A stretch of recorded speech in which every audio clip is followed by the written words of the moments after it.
आयुष्यात कधी काय घडेल याचा काही नेम नसतो. याचा प्रत्यय कर्नाटकच्या उडप्पीमध्ये एका थरारक घटनेतून आला. विहिरीच्या कामासाठी उतरलेला 62 वर्षीय वृद्ध अचानक पाय घसरून विहिरीत पडला आणि तब्बल 3 दिवस मृत्यूशी झुंज देत राहिला. अखेर एका गॅस सिलेंडरच्या डिलिव्हरीने आणि त्यासाठी लागणाऱ्या एका OTPने या वृद्धाचे प्राण वाचवले आहेत. आजच्या डिजिटल युगात आपण अनेकदा OTP किंवा तांत्रिक नियमांना कंटाळतो, पण याच एका नियमामुळे श्रीनिवास आचार्य या व्यक्तीचा जीव वाचला. कोडाऊर प्रभागातील कोबलकट्टू येथील रहिवासी असलेले श्रीनिवास आचार्य हे आपल्या घराशेजारील विहिरीची साफसफाई आणि देखभालीचे काम करत होते. श्रीनिवास हे घरी एकटेच राहत असल्याने मदतीसाठी त्यांच्याकडे दुसरे कोणीही नव्हते. विहिरीत उतरलेले असताना अचानक ज्या दोरीचा आणि पाईपचा त्यांनी आधार घेतला होता तो निखळला.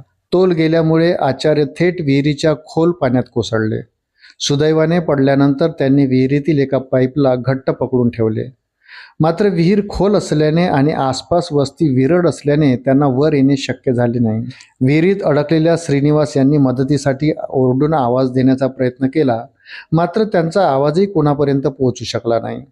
अन्न आणि पाण्याविना ते 3 दिवस विहिरीच्या भिंतीला धरून उभे होते. दिवसभर कडाक्याचे ऊन आणि रात्रीचा गारवा, अशा परिस्थितीत 62 वर्षाच्या या वृद्धाची शारीरिक आणि मानसिक शक्ती खालावत होती. जगण्याची आशा कमी होत असतानाच एक अनपेक्षित चमत्कार घडला. या घटनेला निर्णायक वळण तेव्हा आले जेव्हा गॅस डिलिव्हरी एजंट गणेश हा श्रीनिवास आचार्य यांच्या घरी सिलेंडर देण्यासाठी पोहोचला. नियमानुसार गॅसची डिलिव्हरी पूर्ण करण्यासाठी ग्राहकाच्या मोबाईलवर आलेला OTP सांगणे अनिवार्य असते.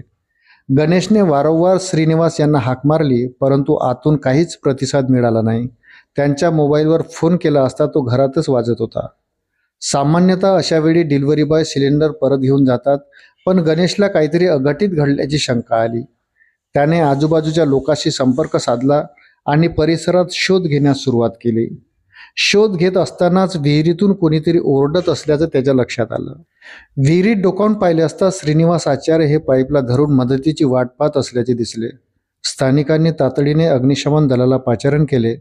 घटनेचे गांभीर्य ओळखून बचाव पथकाने घटनास्थळी धाव घेतली आणि दोरीच्या साहाय्याने श्रीनिवास यांना सुखरूप बाहेर काढले. 3 दिवस अन्न पाण्याविना राहिल्याने त्यांची प्रकृती चिंताजनक होती. त्यांना तातडीने रुग्णालयात दाखल करण्यात आले. अशाच नवनवीन अपडेटसाठी व्हिडिओला लाईक आणि चॅनलला सबस्क्राईब जरूर करा. धन्यवाद.